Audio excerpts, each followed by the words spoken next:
Hello, everybody. Happy Friday for everyone. I know you all are very excited, especially those here in the States. A lot of people are going to have a 3-day weekend, with Monday being a federal holiday. Monday, excuse me, I see I'm stuck on Friday. Anyway, Monday is a federal holiday. It is called Juneteenth. Basically, it's a shortened name for June 19th. It is the longest running African American holiday here in the States. It is basically when Union troops walked into Texas and abolished slavery. Slavery had been abolished for at least 2.5 years, but unfortunately, it hadn't actually gone into effect. So that was the very first time where it actually went into effect. I believe it was Galveston, Texas, is what I was just reading. I had to do some reading to double check my facts and so forth. Unfortunately, with where I was from, even though we in the area I'm from in Virginia, we had a lot of Revolutionary War and colonial history crammed down our throats. Okay. And for whatever reason, we always kind of skimmed over the Civil War. I think part of it is because Virginia was the capital of the Confederacy with Richmond. Plus, we were, with Virginia being so close, well, basically, we bordered Washington, D.C., the nation's capital, and so forth. But yeah, when it came to a lot of certain events in history, we just kind of skimmed over all of that stuff when it came to history, the U.S. history classes. So, and I find out here it's even worse. I hate to say it, because what I have found out here is there's a lot of emphasis on the settling of the West. So the Pony Express.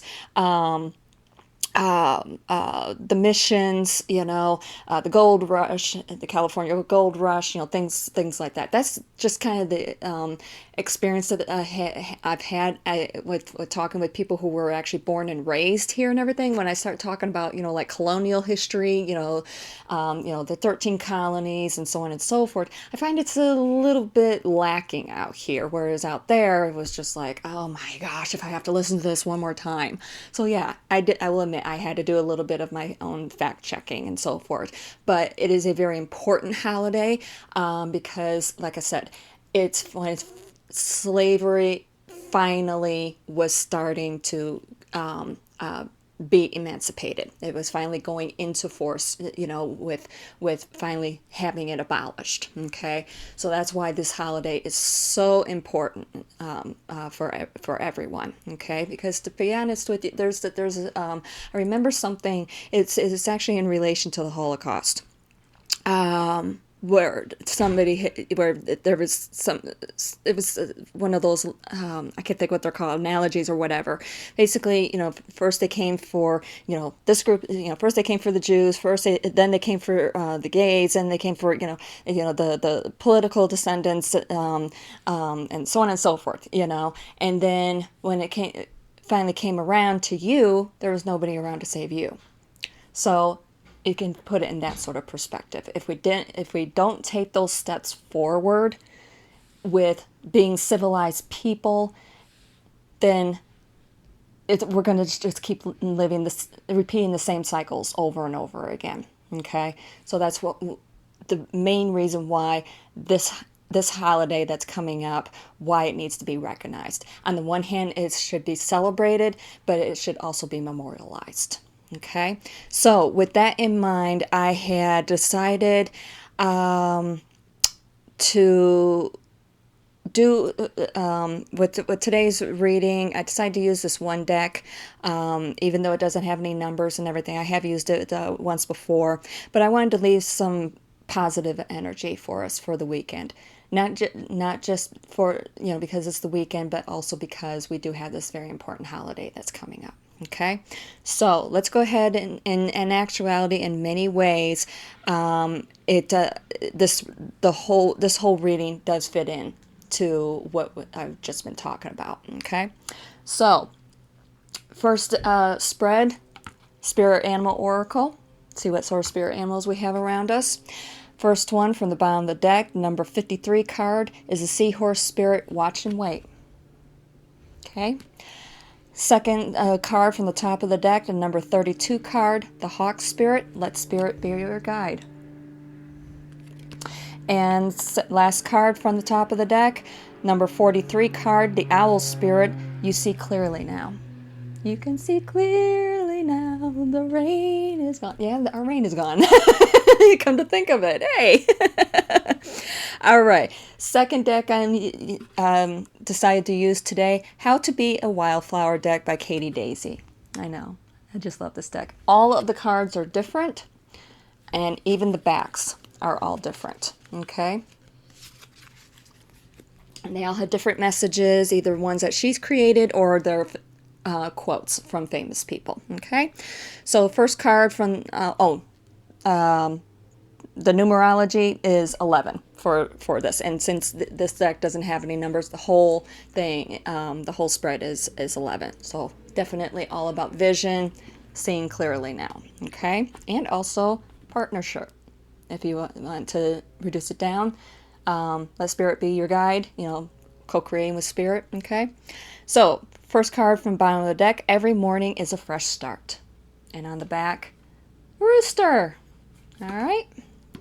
Second card from top of the deck, from a quote from Leonardo da Vinci, learn how to see. Realize that everything connects to everything else.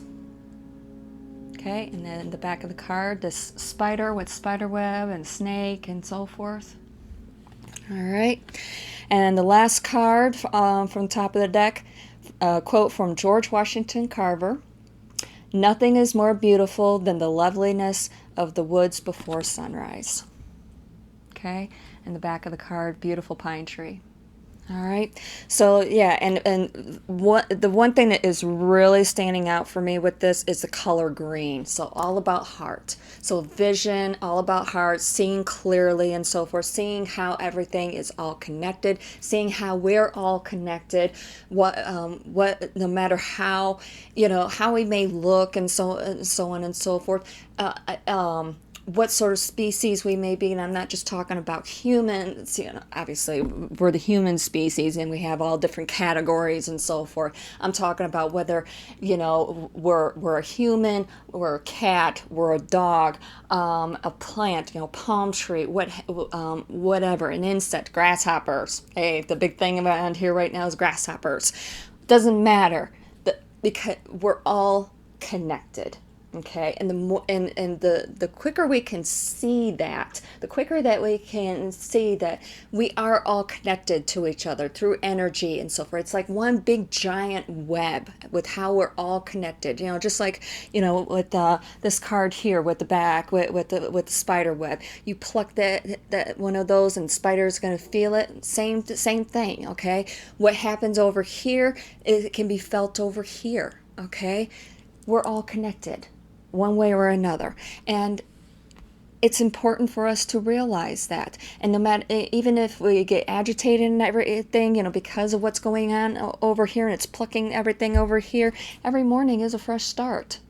Okay, so just kind of sit back and watch and wait instead of getting frustrated or whatever. Sit back and watch and wait, and let spirit be your guide through it all. Okay, as we weaving these webs. Okay, and remember that everything is really beautiful, whether it's before with the woods and so forth, whatever, not just with the woods, whether it's actual urban woods or an actual wooded woods or whatever. Everything is beautiful. Just like they say, the coolest time of day is just before the sun rises, and it's also one of the most beautiful. The sun is just starting to peek up over the mountains or what have you. It's absolutely beautiful. Okay, so anyway, have a great weekend. Like, subscribe, hit the notification buttons, please share, and also head over to the website, thenovemberstudio.com. Okay, I'll talk to you all Sunday. Love you all.